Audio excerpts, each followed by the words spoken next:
Here we are at the black carpet premiere of The Gallows in Fresno, where Chris and Travis are from and made much of this movie. Check out my interviews with them and the rest of the cast. So how's it feel, guys? It feels amazing. Like a tremendum. Yeah, like a feeling of awe from this overwhelming experience. That's what a tremendum is. That's what our company is. That's what we've been feeling this whole time. It's amazing. It's great. Oh gosh, it's incredible. This is amazing. First off, I love Fresno. This is my second California home.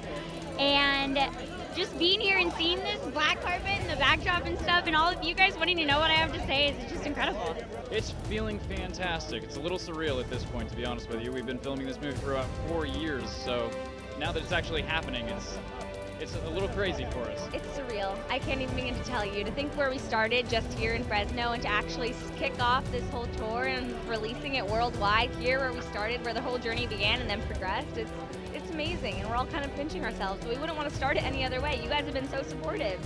Oh my God, this is amazing. With that line outside in like 105, 110 degree heat, you kidding me? This is great. So production's been going on within 4 years. How's it feel to finally now get it out for people to see, even with the trailer just being so big itself? It's pretty overwhelming. I mean, it's almost like graduating high school. I mean, it's like, Yeah. it's like we've been 4 doing years of hard work, and Yeah. then we get our degree. You know, we get to go on to college hopefully, and do some even bigger projects and more things. But look, it was a lot of hard work. A couple of different versions of the movie, just through various situations and circumstances. But ultimately, we worked our butts off, and we tried as hard as we could to be worthy of a worldwide theatrical release, not knowing how hard that would be to get, and ultimately getting one with Warner Brothers. I mean, we're ecstatic. And New Line Cinema and Blumhouse, I mean, these guys are like the kings of horror movies. And it's unbelievable. Well, speaking of high school, is there something that scared you guys while going to school?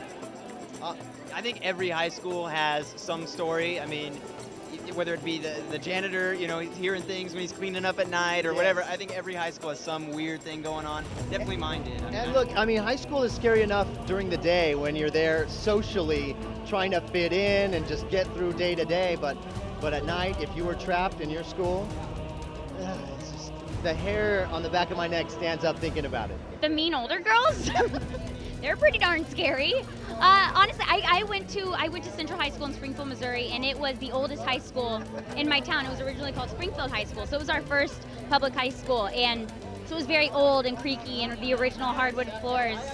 But the scariest thing was probably the older girls. Well, there was one time that I walked out of the bathroom in my kilt. I had a uniform and it was tucked into my underwear. So I think that has mortified me. I don't know if that's scary, but it was scary enough for me because girls can be cruel, and that was miserable. I think that goes through high school with you the rest of your life. Oh, well, thank goodness it happened like my junior year, so I only had like a year and a half to live with it, but apparently I'm still bringing it up, so I'm still living with it. But yeah, no, I mean, high school's a crazy time. I feel like everyone has scary moments, you know, it's that they're such formative years that you grow up so much, but in my lower school, I think I was definitely scared because we had a sleepover one night. And like there, of course, like just like in the Gallows, there are superstitions that happen in my high school, and like we were all being in our sleeping bags, like telling each other scary stories, and like you convince yourself, like the mind plays tricks on you, and you definitely convince yourself of certain things. Obviously, making a scary movie, you're trying to scare everybody else once the movie comes out, but on set, were you guys freaking yourselves out doing anything? all the time. All the time. There I mean, were plenty of instances where we were like, who was that? What was that? And it wasn't just building sounds, you know, like an AC turning on or something like that. It was like something walking in the catwalk above us, or, you know, a door kind of closing a little bit, or a chair seat falling down. Weird stuff, but paranormal, supernatural things, whatever you want to call it, following us literally wherever we went in Fresno, every location. Yeah. at Veterans Memorial Auditorium, Warner's Theater downstairs in the basement area. Oh, that's very scary. And then, you know, the high schools, you know, they were eerie enough just being in them when the hallways were poorly lit and no one was around, and you could just hear yourself breathing. Yeah, it's creepy. Yeah. Absolutely. I didn't go into the film necessarily believing in ghosts, spirits. That's just not where I came from. That's not what I believed in. But we had such a small cast and production team to begin with that something crazy would be going on up above us in the rafters, and we would do a head count, and everyone, all 10 of us, you know, shooting, would be accounted for. And so when we'd hear these things, we'd be like, who the heck is up there? And it was nobody, you know, it was 3 o'clock in the morning. We didn't know who it was. And so, yeah, absolutely. So many paranormal things happened, voices, sounds. It was Yeah, it was horrifying. So leaving there, how do you get out of your character when this weird paranormal stuff is happening all the time? You can't really shake that character. What makes it more 4 realistic? long, terrible, scary years. Absolutely, man. Yeah, and we were over at some of the Warner Center and whatnot, and I'm telling you, there were some haunted things going on the entire time, so I didn't even have to psych myself out. The atmosphere did it for me. I was terrified, petrified the entire time that we were on set.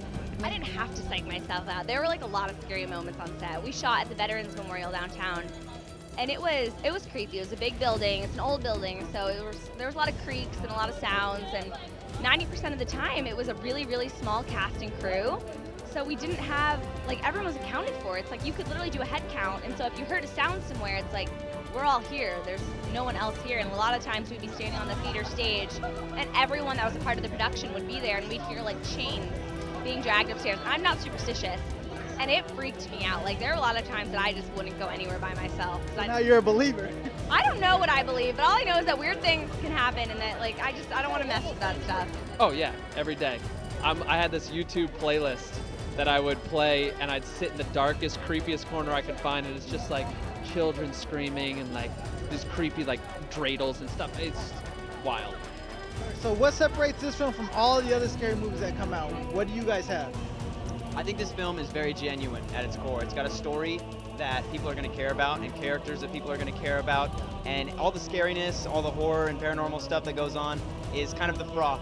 And so I think everyone's going to really enjoy the story, the characters, and the setting. And we put a ton into it, you know? We put all our effort into making it as good as we possibly could. It wasn't like this, just throw it together and try to do something. It was blood, sweat, and tears.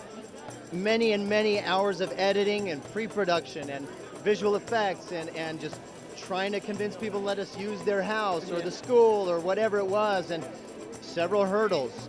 But overcoming those hurdles only made it that much better, and we're just really proud of it, and we hope we scare the crap out of everyone July 10th.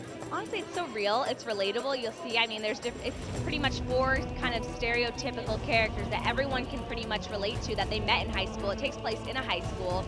We've all pretty much been there, going to be there at some point, you know, and it's all the characters pretty much sum up at least a part of you that you felt. Other if you could pick pieces from each one, you know, it's like you watch it and you feel like this is not like another horror movie where the whole time you're rolling your eyes thinking whatever. Like, it really does kind of make you put yourself in their shoes and think like, wow, like I heard a rumor when I was little at my high school, you know what I mean? Like, everyone heard something, you know? We all had these different superstitions that we heard growing up. So the fact that it kind of makes you question like your own beliefs and what you think. This movie is just special, man. It really has a special combination of people that are involved. I think most people have gone to high school, so they can relate to knowing, you know, that when you're in high school, everybody's got that superstition of something that happened in their high school. And I think most people can relate to the characters that are in this movie because they have a pretty, you know, broad spectrum of them. So I think everybody's going to be able to identify a little bit with what's going on. Maybe not completely, but they'll understand it to an extent. Totally. Well, I read that an Esquire magazine named one of the most beautiful women to look forward to of the summer. How's that feel? I'm seriously waiting for them to issue a retraction. Like, I don't know where that came from. I think they're talking about someone else. Like, I'm just so humbled by it. Like, it was the sweetest thing in the world. But when my mom called me and told me, I actually didn't believe her. I thought she was messing with me because I don't know. This is very sweet, and I'm incredibly grateful, but I don't think of myself that way at all. Well, congratulations. You deserve it all, and congrats with the Gallows, and I hope it goes great. Thank you so much. I appreciate your guys' time. I hope you guys like it. I saw a couple of your videos. You're kind of a YouTube star with your cover songs. I'm a singer. Okay, so I was born a singer. I feel like that's the gift that God gave me, and I started singing. That's why I moved out to Los Angeles, and I got picked up as an actress just randomly, and I got into the acting thing, and now I'm here. It's playing out for you. Well, what was your favorite cover song to do? Because I saw you doing with Ryan also, right? Oh, you saw him? That's awesome. Oh gosh, I sing country music. I love country music. That's what's like definitely deep down in my soul. Country, jazz, that kind of stuff. I don't know. Do you have any suggestions of something I should cover next? Next, I don't know. Sam Hunt's pretty popular, isn't he? Don't even get me started.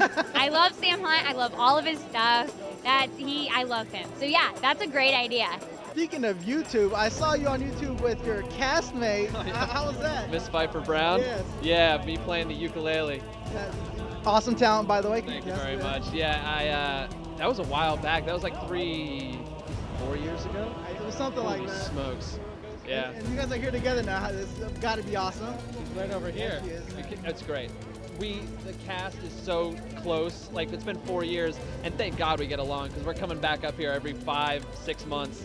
But we spend time, Reese and I have been buddies for 4 years now, and Pfeifer and I are such close friends, so it's great. Well, it's important to have that in show throughout the film, right? Oh, it made it so much easier. And especially with the found footage aspect, you're looking for realism, and you're just looking for like seamless, unintentional gold, really. And we found it all the time. I hope we found it. You can tell me if we found it after you see it. I'm sure we will. Yeah, I hope so. So can you explain, we saw the Instagram picture, the foot, and like, we see the leg. Oh, wait, you saw the one of the zombie foot? Yeah. It's for real, man. This is no joke. What happened? Charlie, bro, you gotta watch out for him.